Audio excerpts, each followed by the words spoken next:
It's no longer grim up north, and young people are making money in fashion, media and music. They don't want to work for others, they're excited about being their own bosses. Neil Tipping and John White want to build a business empire based on French-style creperies. They've only got 3 weeks to get their first shop open and learn how to cook. That's rubbish. Would you buy that? I'll be sending it back if it was free.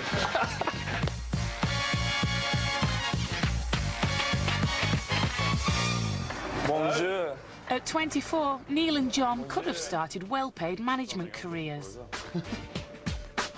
I've turned down a graduate position in London with quite a leading car manufacturer, and John's turned down a job before, and it's sort of, you know, the parent thing is kind of this better work, you've gone through university, I've given you all this money, I've given you all this support, and now you're just blowing it in a shop. The shop's going to be a French-style creperie, and they've been planning it since leaving university. Oh, is it? Put 2 point in there already. You know, 11.5 months of work, and now we're kind of 2-3 weeks away going, right, now we've got to start making this work. Neil, this is the worst packaging I've ever seen. I've just been it straight away. For a crepe. It's got a hole at either end. Travelling as students, the boys saw that crepes are big in Europe, but not in the UK. We only see them once a year on Pancake Day. I thought, you know, and that's only with, well, sugar and lemon. And then going over there and I saw sort of Nutella and chocolate and ham and cheese. I thought, God, these are brilliant. Why isn't anyone in the UK doing these every day? When you look at the high street, you don't immediately think, oh, there's a gap in the market on food or coffee or whatever. It was just that everyone does the same thing. So we wanted to bring something completely different, sort of the European flavour, wasn't it, so to speak, to Yorkshire. Yeah.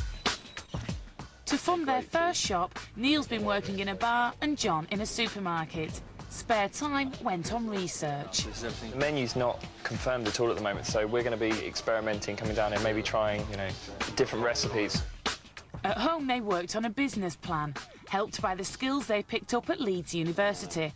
Both studied event management. From 3 or 4 different suppliers for each single product.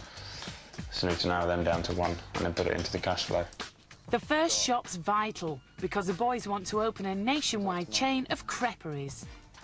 We've never got the shelf strips on. The plan of growth for us is to have a second shop open within a year.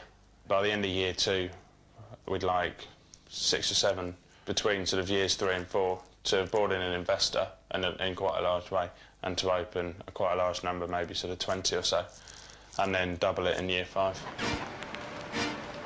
They've picked Headingley, a Leeds suburb, to launch their flagship store. Most of the market leaders like Starbucks, Subway, KFCs, they're all here and they're all starting to realise the potential that Headingley's got. And for good reason. Headingley's packed full of students. Of any market that's going to receive a new product the quickest, the students are the one.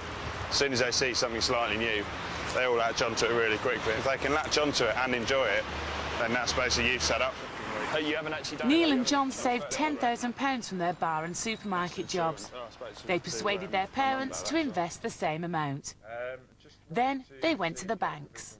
We approached 4 banks and got 2 offers out of 4 that we were quite surprised with, because every book you read is banks are a nightmare, banks are never going to help you and all this sort of stuff, but I thought it was quite good, really. Apart from one guy who told us that our idea was rubbish and would never work. The boys got another 20 grand in business loans. They've now got £40,000 to play with. If I had taken that job in London or John had taken the job in Leeds, I'm pretty sure both of us in 6 months' time would have kicked ourselves and gone, why didn't we give it a go? Why don't we try it? I'm finding it quite hard, to be honest. I mean, I've had a week-long of late nights and trying to function at sort of 8 o'clock, 9 o'clock in the morning when everyone else has sort of had a good night's sleep and you're trying to be sharp. We're reading those terms and conditions, half of them were going straight over my head. Chain shops or restaurants need to be copied easily, so the first has to be a template, and it has to be right. Neil's the creative force in the partnership. His brief is shop design. John's more interested in money. He's holding the purse strings. As launch day gets closer, the work piles up. Before 9 we paint, after 5 we paint, but in between we have to do all the phone work and the legwork, basically. I I need a price for yoghurt. Exciting stuff. Apple and cinnamon or banana nut? Banana nut. I'm going with banana nut. My car's become the office because we spend so much time in the car going backwards and forwards to different suppliers and different shops. Not too bad, actually. They're two different temperaments that work well together. Neil would sort of sails over the top of him a lot of things, you know, it doesn't worry so much. Does this happen often? Or are we the only case of, you know, placing an order, rushing it through and then realising it's out of stock? But John, if it doesn't happen when he wants it to happen, he gets a bit irate. Because they sort of overpromised it, we've now put everything to fit around that, which just puts the whole thing out of sync. Annoys the hell out of me, that does. Detail takes time. Punishingly long days become normal. Hungry, knackered, but it's a nice knackered. I'd rather be knackered because of this than because my boss is shouting at me every minute of the day to get some sort of workout or something like that.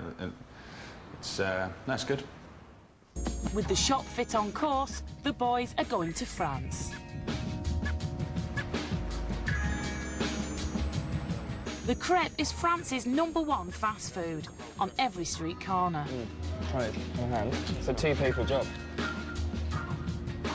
It's amazing to see how many creperies there are in such a small area. And there's enough to go around. In this region of France, yeah. And there's enough business for all of them to stay open, whereas where we are, particularly where we are up in Leeds, there isn't any. There are no creperies in Leeds, so just interesting. How long before heading these like this, do you reckon?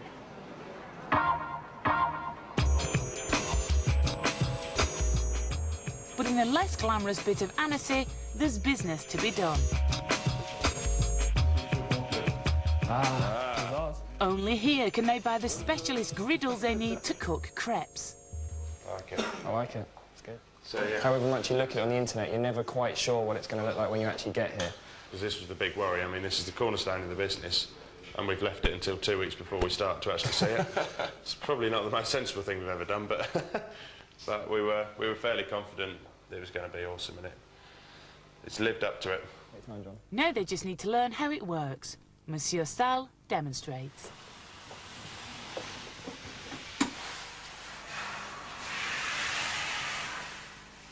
They're looking good now.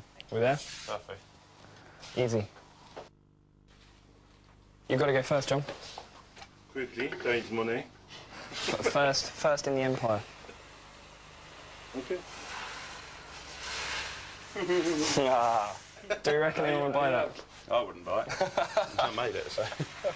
Swing it around. Neil and John need to sell 100 crepes a day to break even. That's rubbish. John struggles with his technique. OK. You have a go now. If he gets this first time, I won't be happy. Not bad. It's not bad. Listen to it. You've just been watching me do it wrong for 10 times. After the cooking demo, serious negotiations. We've got to get the delivery in free. It's about 200 quid. The boys' lack of French doesn't help them. Trop gentil, Cathy. Trop gentil. You understand? Trop gentil? Trop gentil, no?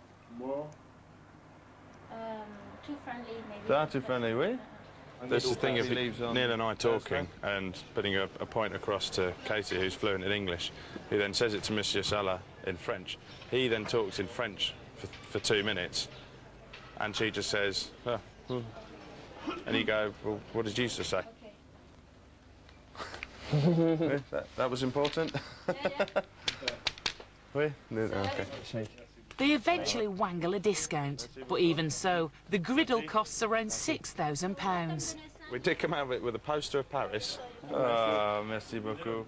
And an Eiffel Tower-shaped bottle of cognac. You're very kind.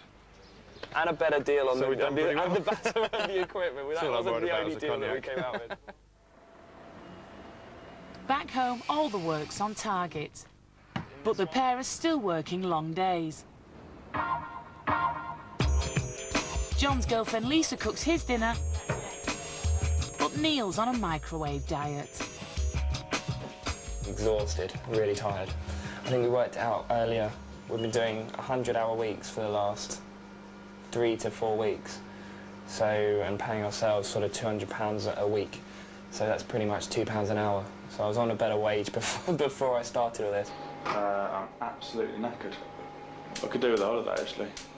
Maybe we should have done this and then had a week's holiday before we opened. That would have been good. Yeah. You can't do that. After the first week, so second week, third week, then I think we should, you know, it should be worth it. I don't want to be working till 11:30 at night, whatever it is now, all the time.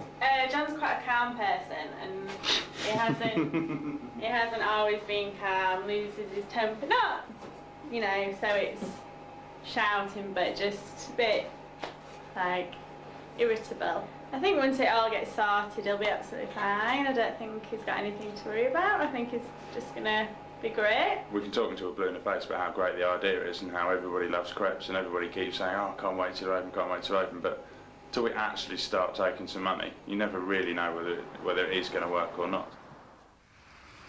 Today, the griddles are due from France. We're expecting a delivery of quite a large sort of freight from France. We phoned about an hour and a half ago, and they said they're about half an hour away. And unfortunately, we're sort of still here waiting. Neil and John need to test their recipes for real before finalising the menu. A 3-hour delay means they may miss the printers. It's just frustrating more than anything. We sort of can't do anything and we can't go anywhere until they arrive. Eventually, the load turns up. Are they here? Well, the lorry's here, I think. But it isn't trouble-free. They got lifted on with a pallet truck, but then there's nothing to get it off the lorry. A delivery company haven't got anything to get their goods off the lorry to deliver it. They're expecting us to have a forklift. What just happened? What did I miss? I said, you got a screwdriver? He goes, no, mate, I'm just a driver. I went, oh, right, how do they get it on then if you can't get it off? I don't know, mate, I'm just a driver. Sorry, joking. He said, so how do you think we get it off? I don't know, mate, I'm just a driver. Yes. And he goes, what are you boys doing? So we're just going to unscrew it. And he went, do you mind if I just get some chips in? I've been non-stop since 6 o'clock, mate. Just a driver. You can't teach that. Can we leave this in here, mate? Can we leave this in there? Yeah.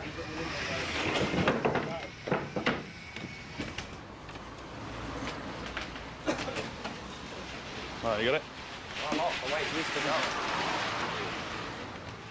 Hang on, left. Like a glove. Like a dream.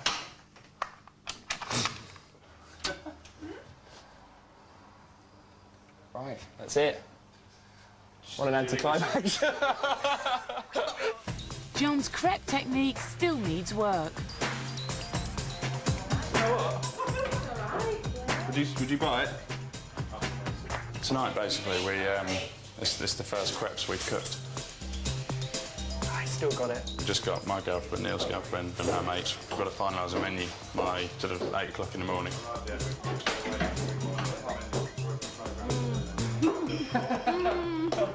It's really just to see which are the most cost-effective and which are the most popular. That's gorgeous. Was it fake? I was a bit concerned about that one as well, but it's lovely. No, I don't like that. The banana chocolate. Gorgeous. Going from a scrap of paper, an A4, seeing what it, you know, how we wanted the shop to look, it's starting to take shape now. The crepe griddles are in the window, everyone can see them. It all gets a bit more serious.